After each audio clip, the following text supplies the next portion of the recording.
नमस्कार।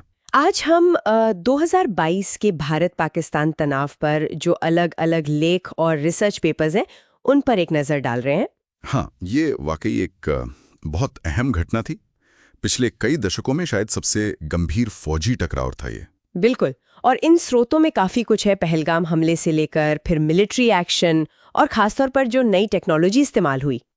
तो चलिए इसी को समझने की कोशिश करते हैं। हाँ, शुरू करते हैं। तो शुरुआत हुई थी 22 अप्रैल 2022 को भारतीय प्रशासित कश्मीर के पहलगाम में वो आतंकी हमला हुआ। हाँ, जिसमें 26 आम नागरिक मारे गए हैं और ज़्यादातर टूरिस्ट थे शायद। हाँ बिल्कुल। भारत में फौरन इसका इल्जाम पाकिस्तान आधारित गुटों पर लगाया, जैश, लश्कर वगैरह।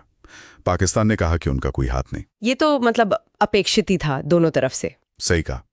पर भारत का रिएक्शन काफी तेज था। सिंधु जल संधि निलंबित कर दी। वो बहुत बड़ा कदम था। पानी का मुद्दा तो वैसे ही बहुत नाजुक है दोनों देशों के बीच। हाँ, फिर सीमाएं बंद, डिप्लोमैट्स निकाल दिए, ट्रेड रोक दिया, मतलब काफी कड़े कदम उठाए।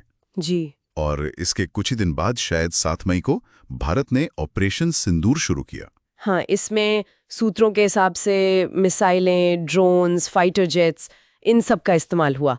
पाकिस्तान और पीओके में जो कथित आतंकी ठिकाने थे उन पर हमले किए गए, एकदम सटीक हमले, ऐसा कहा गया। और पाकिस्तान ने कैसे जवाब दिया?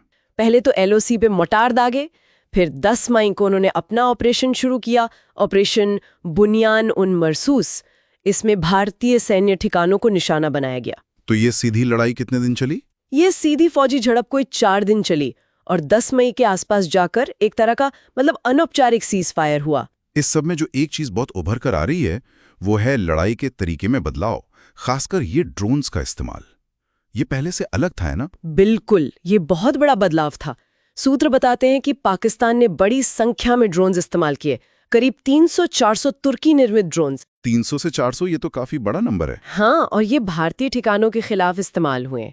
उधर भारत ने भी इसराइली और अपने स्वदेशी यूएवीज इस्तेमाल किए और साथ में ब्रह्मोस, स्कैल्प जैसी मिसाइलें भी। और ये ड्रोन सिर्फ निगरानी के लिए थे या हमले भी कर रहे थे? नहीं, सिर्फ निगरानी नहीं, सीधे हमलों के लिए इस्तेमाल हुए। भारत ने पाकिस्तानी रडार और एयर डिफेंस को निशाना बनाया। लेकिन क्या ये पता चला कि कौन ज्यादा कामयाब रहा?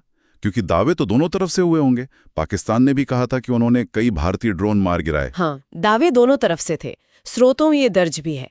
लेकिन देखिए, ऐसे टकराव में स्वतंत्र रूप से पुष्टि करना बहुत मुश्किल होता है। पर यह साफ है कि दोनों को नुकसान हुआ और ये ड्रोन वॉरफेयर एक बिल्कुल नया मोर्चा खोल गया। इससे जो पारंपरिक हवाई ताकत का संतुलन है वो भी हिलता हुआ दिखा। इन स्रोतों में बाहरी ताकतों के शामिल होने के आरोप भी हैं, जैसे चीन और तुर्की का नाम आ रहा था। हाँ, एक भारतीय सैन्य अधिकारी के हवाले से ये बात आई थी। आरोप ये था कि चीन ने पाकिस्तान को रियल टाइम इंटेलिजेंस दी, मतलब एकदम ताज़ा खुफिया जानकारी। अच्छा। और तुर्की ने न सिर्फ ड्रोन दिए बल्कि उनके ऑपरेटर्स भी भेजे, ये आरोप था। ऑपरेटर्स भी? ये तो मतलब काफी गंभीर बात है अगर ऐसा हुआ। जी, आरोप यही था। लेकिन जैसा मैंने कहा, ये एक पक्ष का आरोप है जो स्रोतों में दर्ज है। इसकी पुष्टि बाहरी तौर पर नहीं हुई। और आम लोगों पर इसका क्या असर पड़ा? सैन्य टकराव की बात होती है, पर मानवीय पहलू? वो पहलू भी बहुत गंभीर था। दोनों तरफ जाने गए, फौजी भी और आम नागरिक भी। कुल मिलाकर 50 से ज्यादा। 50 से ज्यादा? हाँ, और पाकिस्तान के शहरों में कराची, पेशावर, इस्लामाबाद, यहाँ तक कि पीओके में भी लोगों ने विरोध प्रदर्शन किए, सड़कों पर उतरे। अच्छा, विरोध प्रदर्शन भी हुए? जी हाँ, कुछ रिपोर्टों में इसका जिक्र है। फिर वो एयर स्पेस बंद करने वाली बात, पाकिस्तान ने अपना हवाई क्षेत्र बंद किया, व्यापार रोका।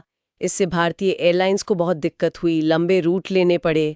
उधर भारत ने भी अपना स्टैंड खड़ा किया, यूएन को बता दिया कि आगे कोई आतंकी हमला हुआ तो उसे युद्ध की कार्रवाई माना जाएगा। बिल्कुल, डिप्लोमैटिक लेवल पर भी काफी गहमागहमी रही। अमेरिका, चीन, यूएन, क्वाड देश सबने कहा कि तनाव कम करो। लेकिन भारत ने शायद किसी तीसरे की मध्यस्थता नहीं मानी। नहीं, भारत ने कहा यह हमारा द्विपक्षीय मामला है, हम खुद सुलझाएंगे।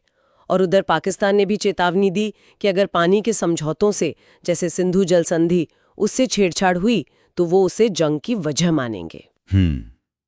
तो कुल मिलाकर ये अप्रैल-मई 2022 का जो दौर था, पहलगाम हमले से शुरू होकर एक अभूतपूर्व 4 दिन के सैन्य टकराव तक पहुंचा। सटीक हमले, ड्रोन युद्ध और आम लोगों पर असर। सही कहा आपने। और भले ही एक नाजुक सा सीज फायर हो गया, लेकिन ये साफ है कि इसने सामरिक संतुलन को बदल दिया है। कैसे? मतलब क्या बदला है? देखिए, परमाणु ताकतों के बीच तनाव का स्तर, क्षेत्रीय डिप्लोमेसी और सबसे बढ़कर लड़ाई का तरीका, ये शायद एक इशारा है कि अब बड़ी सेनाओं की सीधी भिड़ंत की जगह मिसाइल और ड्रोन आधारित लड़ाइयों का दौर आ रहा है। तो फिर इसका मतलब क्या है आगे के लिए? स्रोत बताते हैं कि सीज फायर तो है, पर दोनों तरफ से जीत के दावे भी हैं और तनाव फिर से बढ़ने का खतरा भी। तो सोचने वाली बात यह है कि ड्रोन और मिसाइल पर ये जो नई निर्भरता दिख रही है, इससे भविष्य के टकराव कैसे होंगे? हाँ, ये बिल्कुल सही सवाल है। और सबसे जरूरी, जो आम लोग संघर्ष वाले इलाकों के पास रहते हैं, उनके लिए इसका क्या मतलब होगा? ये एक अहम सवाल है जिस पर शायद हमें और सोचना होगा।